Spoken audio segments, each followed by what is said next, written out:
na ikaw ay nagsusumikap at naglalakad sa iyong paglalakad araw-araw. Mabubuhay mo lamang ang iyong pangarap sa pamamagitan ng pagsusumikap para dito. Iyan ang mabuhay sa iyong pangarap. Marlon Wayans, isang Amerikanong artista. Sa ating mga kagalang-galang na panauhin sa pagdiriwang na ito, sa ating mahal na tagapamanihalang pansangay, Ginoong Romelito G. Flores, Seso 5. Sa ating tagamasid Pampurok, Ginang James V. Evangelio. Na kinakatawan ni Ginang Christine R. Virginia. Sa ating panauhing pandangal, sa mga aktibong opisyales ng barangay, PTA officials, sa pangunguna ni Ginang Nasefora Nafeda. Mga minamahal naming mga guro,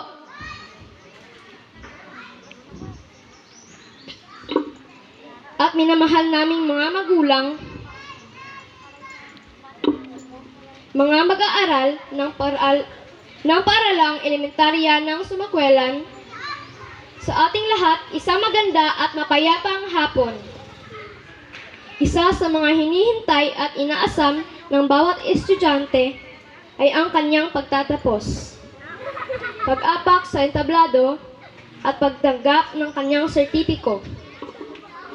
Isang mahabang proseso na humubog sa kaisipan at damdamin ng bawat isang nandito magsisipagtapos. Maraming karanasan na hindi malilimutan na nagbigay ng aral, galak, kalungkutan at pagsubok na naging tulong upang mataguyod ang 7 taon sa elementarya. Sa ngalan ng aming batch 2023-2024, hayaan po ninyong ibahagi ko sa inyo ang aking mga naging karanasan at mga pasasalamat. Hindi naging madali ang 7 taong pag-aaral sa elementarya, na siyang pinakaunang yugto ng formal na pag-aaral ng isang bata. Naranasan ko ang mahiya, matakot at maiyak. Sa pagkakataong nasa paralan ako, dahil hindi ko alam kung ano ang mga dapat kong gawin.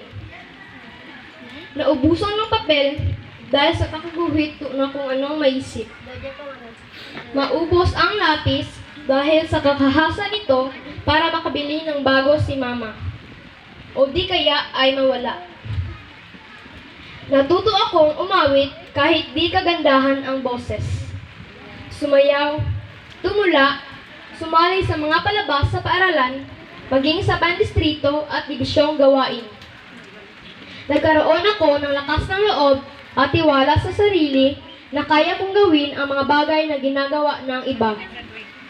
Sa bawat taon na tinahak ko, ay marami ako mga bagong nakilala at naging kaibigan.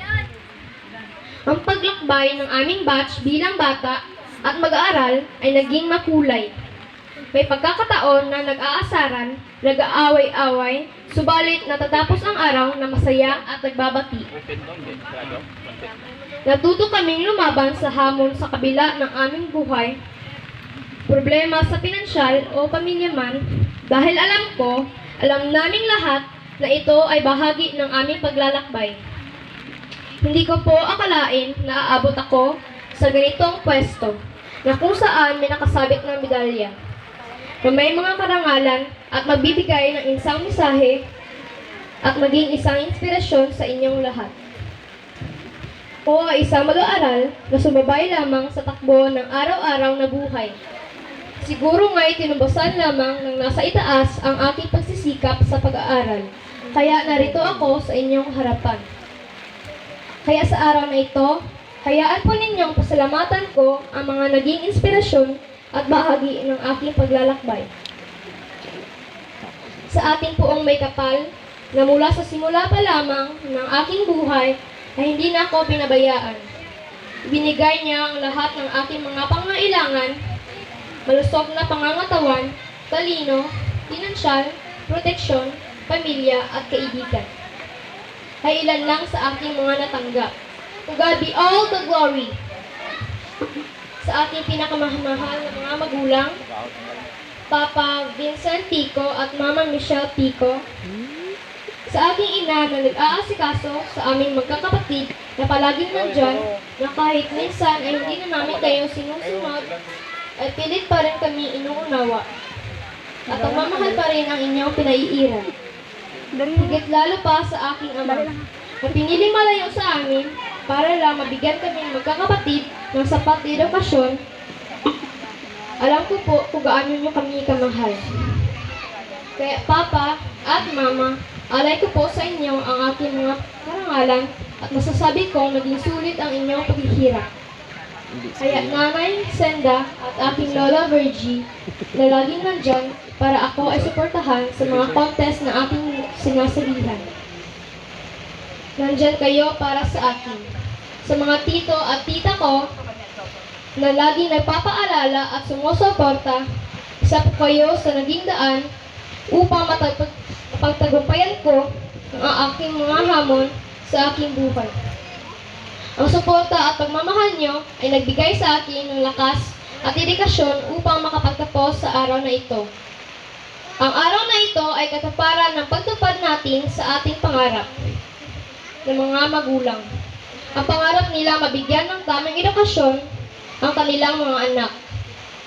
Mga kapwa ko magsisipagtapos, mapalad kayo at iginawa sa atin ng ating mga magulang ng ating karapatang makatanggap ng tamang edukasyon at nainit nating natanggap ang kanilang walang sawang suporta sa ating pag-aaral. Natatandaan ko pa ang sabi ng aking lolo, hindi lahat ng bagay ay nakukuha ng madalian, kundi ito ay pinagsusumikapan sa maayos na paraan. Kaya tumatak iyon sa aking puso't isipan. Sa aming mga minamahal na mga guro ng Sumakwelan Elementary School na walang pagod na nagturo sa amin, hindi po lamang na kami ay natuto sa mga akademikong asignatura na tinuturo ninyo. Kami rin ay natuto at nahubog ang aming pagkatao sa mga turong kabutihang asal, mga responsibilidad bilang isang bata, kasapi ng lipunan at anak. Humihingi po ako ng patawad bilang boses ng ating mga kaklase sa lahat ng sakit ng ulo na aming binigay sa inyo. Kundi pakikinig sa klase, pagtakbo sa loob ng room, pag-akyat sa mga upuan, na kung minsan ay nagdudulot ng disgrasya. Referee tuwing may nag-aaway. Ngunit sa kabila ng mga ginagawa namin, andyan pa rin kayo araw-araw na nagtuturo sa amin. Nakikinig sa aming mga kwento, sa aming problema, nagpapasaya sa amin na kahit minsan sa likod ng inyong mga ngiti sa labi ay may mga pai. At paghihirap din kayong hinaharap. Walang salita ang pwede namin mailarawan sa inyo, kaya bilang pasasalamat at respeto namin sa aking kapwa magsisipagtapos, maaari po ba tayong tumayo? Humarap tayo sa ating mga guro. Kalang sila kung di sa matubang. Ito oh. Malagat ako dito. At magbigay hugay sa kanila.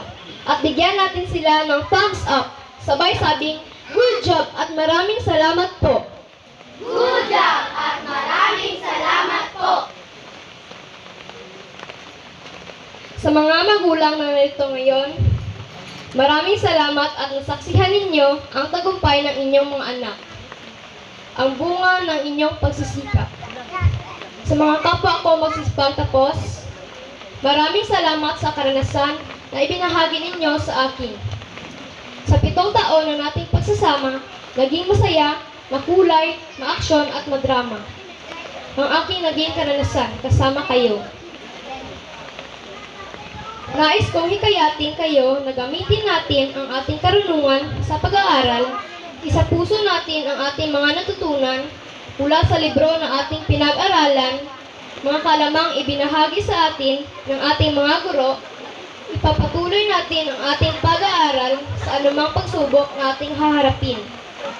Maging matibay tayo, manalig sa Panginoon, abutin natin ang ating mga pangarap, na balang araw lahat tayo ay makikita-kita na may mga kanyang-kanyang magandang buhay at trabaho. Malayo pa man ang tatahakin kong landas sa aking pag-aaral, maraming pang hamon na dapat malampasan, marami pang pagbabago na mangyayari sa aking buhay. Ang naging karanasan ko sa elementarya ay ang isa sa mga naging gabay at inspirasyon ko. Naway kami ay isama ninyo sa inyong mga panalangin na kami ay maging matagumpay sa aming mga buhay. Sa lahat ng nandito, isang mapayapa at magandang hapon.